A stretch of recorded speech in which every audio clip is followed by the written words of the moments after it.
Building a better Bay Area. Moving forward, finding solutions. This is ABC 7 News. Hi there, I'm Kristen Z. You're watching Getting Answers live on ABC 7, Hulu Live, and wherever you stream. We're asking experts your questions every day at 3 to get answers for you in real time. Today, we'll talk to the Vice President of San Francisco's Federal Reserve Bank because inflation is surging so fast right now. What is going on and what does it mean for you? Also, we'll highlight some young San Francisco students known as tree schoolers. It's a great story about their efforts to help save our planet. But first, this headline in the San Francisco Chronicle today really caught our attention. Thousands of Northern California teachers and school staff are still unvaccinated for COVID. The question is, how and why? Joining us to talk more about her reporting on this very important issue, Jill Tucker, education reporter for the San Francisco Chronicle. Jill, thanks for joining us. Oh, my pleasure. Thank you. So how many, or maybe just say what percentage of California school teachers remain unvaccinated? Well, you know, it really depends on the school district. Across the state, as of early October, it was still about 10% of the teachers out of 325,000 teachers. So 32,000 teachers were still unvaccinated less than a month ago. In each district, the rate varies of unvaccinated staff, anywhere from 2% all the way up to a quarter of the teachers and other staff that work in school districts. Does that kind of mirror just, you know, the regions in California that are getting vaccinated and that are not getting vaccinated? So that is because I can see Bay Area parents watching this and thinking, hey, what are the chances that my 5-year-old's kindergarten teacher is vaccinated? Yeah, you know, it does mirror the communities where the schools are. It also depends on the type of worker. Teachers in more recent months have a higher level, whereas some other workers in districts have a lower level. In Hayward, for example, substitute teachers, less than half were vaccinated according to district numbers that we got, whereas teachers had a much higher rate than that. So it really varies, which I think is part of the problem that a lot of folks are concerned about. All right, but let's talk about why that varies. Are there different rules for different categories or different unions within a school? Yeah, you know, it really varies because of each district policy. Without a mandate from the state in terms of vaccinations for all staff members, all adults, each district has sort of come up with their own rules. And so you have in Los Angeles, for example, where all district staff had to be vaccinated by mid-October. And if they are not vaccinated by now, they are placed on leave and they could start going through the separation agreement. Whereas many other districts are following sort of the state requirement, which is for the staff to either be vaccinated or get tested once a week. And then you have a lot of districts that fall somewhere in between, where they're going to be requiring students to get vaccinated, but not necessarily staff. Okay, so let me just be clear about the baseline. The baseline from the state is that you're either vaccinated or you have the option to do the weekly test to opt out of vaccination. This is coming at a time, though, right, where the state has already spelled out that kids, students, are going to need to be vaccinated in order to be able to continue going in person. I know that hasn't happened yet or hasn't started yet. I don't think they have a firm date yet, but is that right? Yes. So the Governor Newsom, has already said that students must be vaccinated as soon as the vaccine is fully approved by federal officials.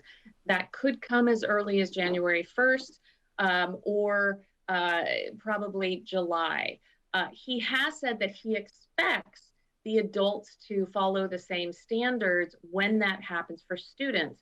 The question on everybody's mind, though, is the vaccine is already approved for those 16 and older. So why is the governor waiting for to mandate the adults in schools to be vaccinated when he's already said that the students will have to be vaccinated as soon as it's fully approved? So it's a big question mark, and we still haven't gotten an answer other than the governor saying he expects adults to be held to the same standards as students. For those who criticize this seeming discrepancy in the approach towards adults and kids, I wonder if that's exaggerated by the fact that I think early in the pandemic, or when the vaccine first came out, teachers were amongst the first in line for the vaccine, right? The theory is so that once they're protected, you can safely welcome kids back. Yes, so teachers did get pushed toward the front of the line when first vaccines came out in early this year, and so there were questions about why they were not requiring teachers to get them. Healthcare workers are required. A lot of cities like San Francisco and others are requiring city staff and others to get vaccinated or face termination. And so the big question is, if we are requiring this, if we do believe that vaccines are an important part of preventing illness, why are we not requiring them in schools? And I think that there are a lot of people that are wondering why the governor's announcing students and yet not taking that step for adults who are more at risk for COVID-19 than children. Can you talk about what the approach has been in terms of the state vaccine mandate for other categories of workers? I think you mentioned healthcare workers, right? There's no opt-out, right? Can you mention some other categories you researched? Right. So healthcare workers, caregivers in nursing homes, things like that are required to be vaccinated. Other state employees, there's a vaccine or test mandate like currently for teachers. A lot of those folks, though, are still working from home or not necessarily front-facing to the public. So there's a lot of disparity in terms of who is required to get vaccinated and who is not. Newsom has mandated it for healthcare workers, but he's currently fighting a judge's order to require prison staff to be vaccinated. Is that because I'm sorry, go ahead, finish your thought, please. Yeah, so there's just a lot of inconsistency and confusion in terms of why are some people required to get vaccinated and some not. When I read that prison, staff or guards, I was thinking, well, maybe it's because we certainly just don't have enough of them and we can't afford to actually fire any of them. They need to keep all that they can keep. And I wonder if the same thing is true for teachers because, if you follow education reporting, a lot of teacher shortages, that's been going on in California for years. So they really can't afford to kind of set an ultimatum, can they? Well, it depends. I think LA decided to set that ultimatum, and what they found was that now 99.5% of their teachers are vaccinated. And so what we're seeing is that these mandates do increase vaccination, but it is a concern that if they require it and if teachers decide to leave rather than get vaccinated, that's going to be one more job they have to fill when they already have openings that they can't fill right now. Some are asking, though, what is the downside to the weekly testing option?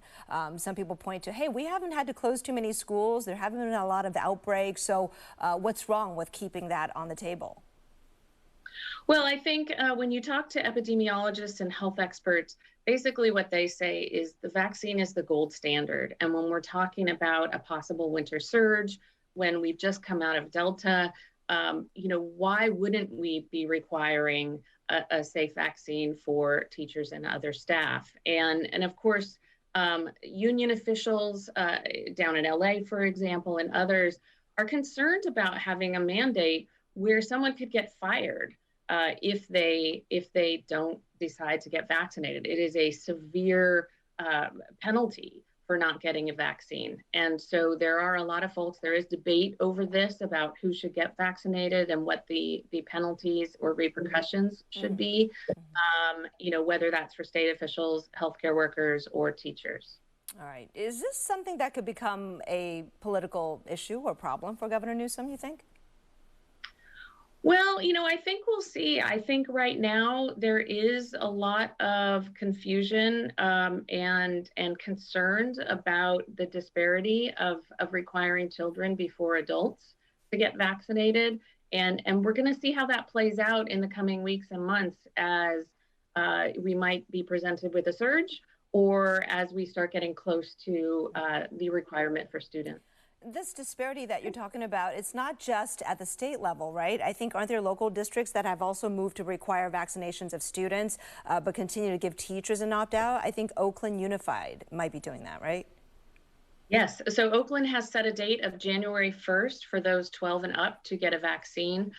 They are still not requiring the adults at that time, or at least right now. There's no indication that they're going to require the adults in schools to get the vaccine. They're still with the test or vaccine approach for the adults. But as of January 1st, 12 and up will have to have a vaccine in order to attend school in person. Jill, we only have about a minute, but I do want to cover a couple more questions real quickly. What kind of exemptions do you think will be allowed for students once that deadline comes for the vaccination? Well, right now, because this is an administrative decision, they can have a personal belief exemption and a religious exemption, which is not the case for all the other vaccines, but those were legislatively required. So if in fact they take that step and add COVID legislatively to the list of required vaccines, they can remove the personal exemption. Right now, for religious reasons and for medical reasons, it looks like students will be able to be exempt from that mandate. Got it. But given the legislature that we do have, that is a pretty high possibility that they'll do that, right? And make it mandatory, no exemptions. I think we might see that if we see that the COVID-19 becomes required across the board. I think that they could likely add it to the other vaccines with the same types of exemptions that we see for measles and mumps Jill, and other vaccines. I have one more question. I feel like we can have a whole conversation on just this alone, but I got to ask, and that is, when the deadline does come for California students to be vaccinated, do people who really watch education closely expect there will be a mass dropout from public schools, or perhaps students moving to homeschooling? You know, I suppose it's possible. I think we're seeing the rates of children, vaccination rates of children going up. There's a lot of effort right now across the state and in school districts to get vaccine clinics close to the students who need them and really get the word out that these are life-saving vaccines. So we'll see. There are concerns that in certain communities, including students of color, vaccine rates are much lower. And if that persists through requirements, you know, there could be a disproportionate impact on those communities in terms of Black and brown students having to go back to distance learning because they don't have the vaccine. Well, we certainly hope that will not be happening. I know a lot of people are very concerned about that, so we'll keep watching it. But Jill Tucker, San Francisco Chronicle education reporter, thanks for drilling down on those vaccinations amongst teachers with us today. Appreciate it. Thank you. We want to talk about something else coming up next. Those runaway high prices for everything now. Gas, meat, toilet paper, you name it. We'll find out what the causes are when we come back. In commercial break. Whew. All right. Hi, everybody. Thanks for joining us today. With the conversation we just had, we have a question for you that our producer pulled up. And here you go. Da-da-da-da. You ready for it? How often should unvaccinated teachers be tested for COVID-19? So according to the state rules right now, it's weekly, but you tell us what you think. Daily, weekly, every 2 weeks. Take your pick.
We've been talking about how expensive everything's becoming, from meat to gas to cars. Today, the Labor Department reported U.S. consumer prices jumped 6.2% last month, the biggest inflation surge in more than 30 years.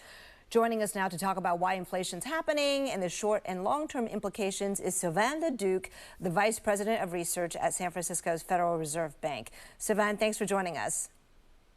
Pleasure to be here. Boy, a lot of Americans have been feeling a lot of pain every time we go to the store. What jumped 6.2% last month alone is the Consumer Price Index. Explain to folks at home what that means. What's included in that index? Well, the Consumer Price Index basically measures everything we're buying in terms of goods, in terms of services. So every month, the government basically measures how much prices are changing for all those categories. So it includes cars, would include energy, would include shelters, it would include medical care, it would include all those goods, and it gives you at the end a measure of the cost of living. Got it. Okay. So why is this happening? What are the key factors driving those prices up? Yeah, most of it is really related to pandemic-induced disruptions. So disruptions we're seeing caused by the pandemic. And I think the best example is to think about the car industry. So because of the pandemic, most people don't want to take public transportation, and there's a huge demand for cars, new cars, used cars. At the same time, this industry last year and earlier this year made production cuts, anticipating low demand for cars. And so we're stuck in an industry that has very high demand and very low supply. And so that's contributing to very high prices and rising inflation. And we're seeing this not only in the car industry, but in many different sectors of the economy. So is this related to the global supply chain disruptions as well? Yeah, so the global supply chain is related to that, as you're saying. What we've seen also is that people are consuming much fewer services than before. So we're going to the restaurants less, we're going to movie theaters less, and we're consuming more goods. So we're consuming more TVs, more cars, more furniture, and these often are produced either abroad or parts are made abroad. And so we rely on global supply chains, on transportation, on shipping, to produce those goods and to get them to the U.S. And this is creating this high demand for goods is creating bottlenecks. All right. Well, you know, one good thing is that job creation figures are looking pretty good right now, but are wages keeping up? I mean, things get more expensive. Are wages keeping up? Yeah, we're seeing also large increases in wages at the same level that we saw, let's say, just on the eve of the pandemic. And we're seeing this particularly in some sectors that were heavily impacted by the pandemic. So think about the leisure and hospitality sector. They're seeing very large wage increase, in part because it's very difficult to find workers for those sectors at the moment. Got it. Okay, so how does this end, right? So does it just keep going higher? What reverses the trend? What makes prices stabilize and come back down again?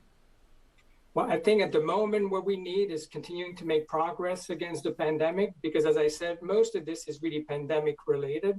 So as we continue to make progress, we'll see people consuming fewer goods and more services, so something that's closer to normal.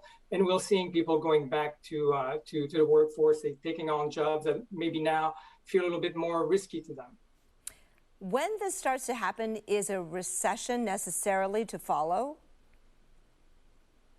We're certainly not seeing this. The economy is very strong at this point. This is not, we've seen this maybe in the past, but the economy right now is very strong, and we're not foreseeing a recession in the near term. All right, but still, with the inflation the way it is right now, what are the implications in terms of federal economic policy?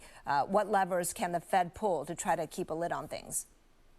Right, so the Fed is seeing the high inflation numbers. It's also seeing a large progress in the job market over the past year and a half. And so already the Federal Reserve has started dialing back the amount of accommodation it's providing to the economy. And it's continued to be very carefully watching the inflation numbers and the job numbers and ready to act if it's warranted. All right. Could rising prices make it harder for the Biden administration to pay for its ambitious economic agenda? I think what could happen is inflation, high inflation numbers being reflected in long-term interest rates, which is basically the cost of financing a large expenditure if it's financing through debt. At this point, we're not seeing this. Financial markets, I think, are expecting this inflation surge to be relatively transitory, and we're not seeing this in long-term interest rates. All right, let's hope it's transitory. It's lasted longer already than we had hoped. Any tips for Americans trying to weather the inflation right now? I think it's very difficult for people out there. Anyone on a fixed income makes it difficult to continue purchasing the same goods that it had in the past. And so I would say to be patient. We should see the situation improving by next year.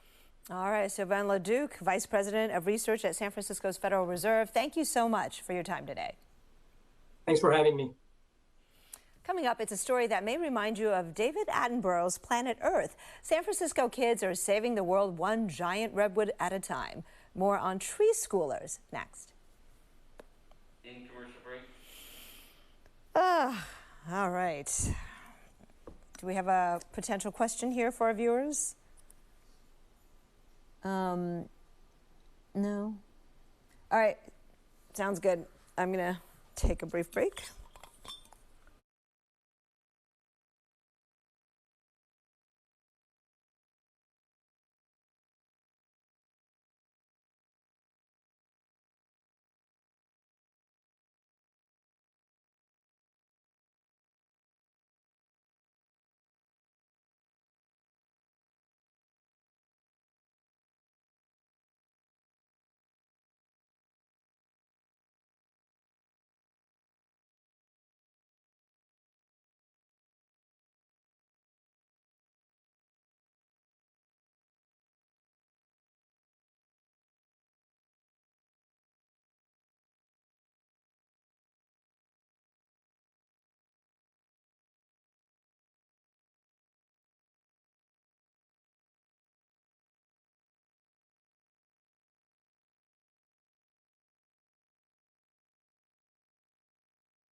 As we all know, the Bay Area is home to many tech giants. But 500 years ago, the Bay Area was ruled by giants of a different kind. CNN's Bill Weir has more on how one organization is hoping to bring back giant redwoods with the help of tree schoolers. This segment of Midday Live is brought to you by Oakland Recycles. Since they are an all too rare tourist attraction today, it can be hard to believe that giant redwoods used to line hundreds of miles of Northern California coast, living for more than 2,000 years as the tallest organisms on Earth. Now, David Millark and his Archangel Ancient Tree Archive is trying to plant a new generation of giants. He takes clippings from the tops of the oldest and largest, some 400 feet tall, back to his lab in Coppemish, Michigan. There, specialists use a technique called micropropagation to grow them into saplings. And he says that from a single sample, a team of scientists can grow an unlimited number of clones. The problem, how to get them all in the ground. It would probably take an army. And that is where these little soldiers come in. They are tree schoolers at the Cow Hollow School in San Francisco. You heard right, not pre, but tree schoolers who attend outdoor classes to learn about ecology and sustainability at an early age by getting their little hands dirty. Today is particularly important because we're planting some very special trees, which is why we have some special helpers with us today. Keeping their focus is sometimes tough. These redwoods and sequoias have been cloned from some old redwoods and sequoias. How do you plant sequoias? Sequoias, you plant them the same way. You got to make a hole in the ground. You're going to learn how to do that and do it with us. I know how to make a hole. Good. All right, we need the holes in the ground. I know what a hole is. But when it's finally time to get down to it, these budding foresters couldn't wait to dig in. On this day, about a dozen redwood trees made it into the soil. And the Presidio's Steve Duffy says the forestry department plans to plant about 100 more by the end of the year. Growing up in the city can be kind of lacking as far as nature goes. And so to get kids out with native plants, with trees, and it can all work together, I think it's pretty special. According to Save the Redwoods, more than 95% of the natural redwood forest have been lost due to deforestation, wildfires, and yes, climate change. Where's school? And for Millark, these tree plantings are just a start. He hopes someday to replant millions of redwoods all over the world, using our littlest citizens to help sow the seeds for the biggest forms of life and a healthier planet. Recently, we've been placing thousands and thousands of these redwoods in the Seattle area. They're living in England, Wales, Ireland, New Zealand, Australia, British Columbia. Now the schools are calling and say, we're going to need a heck of a lot more of these redwoods and sequoias because we want our school children to start reforesting up there. And don't be surprised in 10 years when you drive up there, those trees in 10 years will be 30 or 40 foot tall. As the old proverb goes, the best time to plant a tree was 20 years ago. The second best time is now. The meaning may not dawn on these tree schoolers quite yet, but they are proof that you're never too young or too old to have an impact. And even the tiniest of hands can make a huge difference.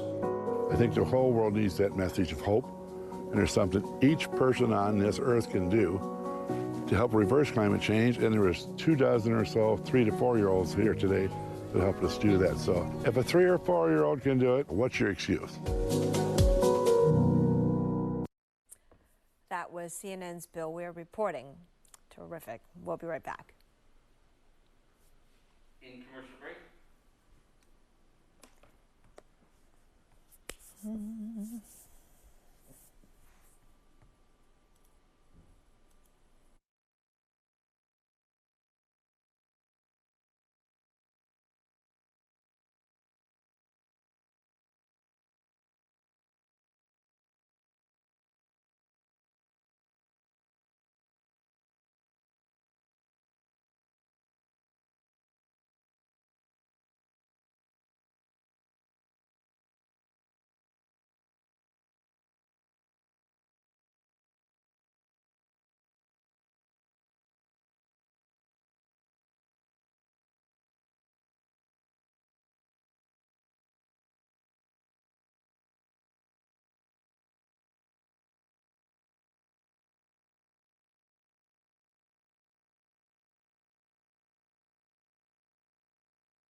Thanks for joining us today. Tomorrow, we'll talk to an immunologist who can really explain how boosters actually work.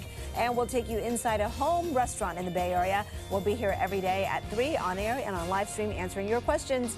See you back here at 4. World News Tonight is coming up next.